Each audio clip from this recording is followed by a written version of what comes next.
বর্ণাঢ্য শোভাযাত্রার মাধ্যমে ভোট প্রচারে তৃণমূল কাউন্সিলর দেবযানী মুখার্জি।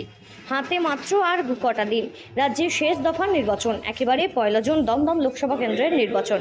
আর তাই এদিন বর্ণাঢ্য শোভাযাত্রার মাধ্যমে ভোট প্রচার করেন তৃণমূল নেতৃত্বরা।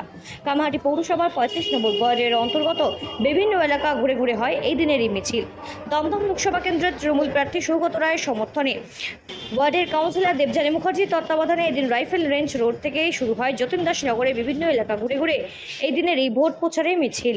বিদায়ের টাইম এসে গিয়েছে। 4 তারিখ যখন ইভিএম খুলবে তখন বলবো পিপিলিকার পাখা গজায় মরিবার তরে।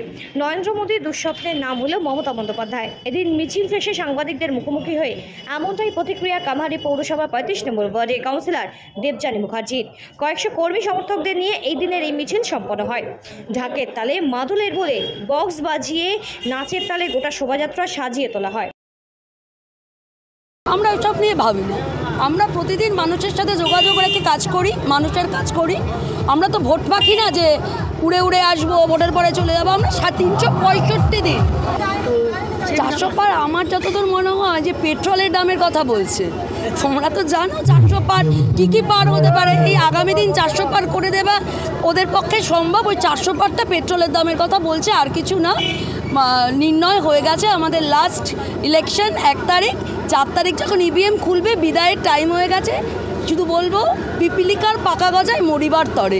বাকিটা তোমরা বুঝে নাও, কেন এত লম্পজম্প করছে সেটা বুঝে নাও। আর বাংলায় ওটা দুঃস্বপ্ন। নরেন্দ্র মোদীর দুঃস্বপ্নের নাম হলো মমতা ব্যানার্জি। মানুষ যারা জন্ম থেকে মৃত্যু পর্যন্ত মমতা ব্যানার্জির উপকার পেয়েছে তারা মমতা ব্যানার্জির পাশে আছে, মদনদার পাশে আছে, সৌগত রায়ের পাশে আছে। এটা নতুন করে কিছু বলার নেই। এটাই বাংলার চরিত্র, এটাই চিত্র। এটা তো গণতন্ত্র। ভারতবর্ষ পশ্চিমবঙ্গের বাইরে, ভারতবর্ষের বাইরে তো পশ্চিমবঙ্গ নয়। মমতা ব্যানার্জি ফিরিয়ে দিয়েছে গণতন্ত্র। যে কোনো মানুষ আসতে পারে। এই যে ঝান্ডা লাগাচ্ছে দেখলেন তো, লাল ঝান্ডা উঠছে, তারপর গোলাপ ফুল উঠছে নাকি পদ্ম ফুল যাই উঠছে। তো তাহলে গণতন্ত্র না লাগালে আমরা তো লাগাতে পারিনি 34 বছর আগে। একটা দেওয়াল লিখতে গেছি, মেরে ফাটিয়ে দিয়েছে মমতা ব্যানার্জি। আমাদের বলেছে গণতন্ত্র রক্ষা করতে হবে। আপনাদের যদি একটা বার দিদি বলতো না একটু ডিজে বাজিয়ে দাও, আমরা ডিজে বাজিয়ে দিতাম।